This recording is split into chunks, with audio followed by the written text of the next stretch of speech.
How to enable macros in Microsoft Excel. Hi everyone, I'm here to assist you today. Without any delay, let's jump right in. First, open Microsoft Excel on your device. Here, simply click on File at the top left corner of your screen.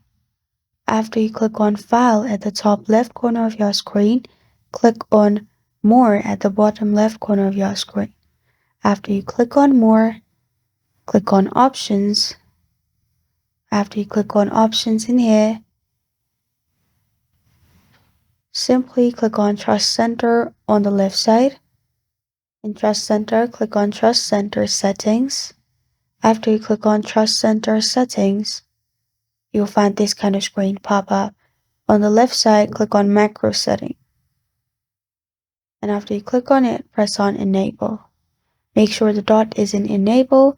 And after you do this, you can press on OK at the bottom and you're good to go. This is how to enable macros in Microsoft Excel.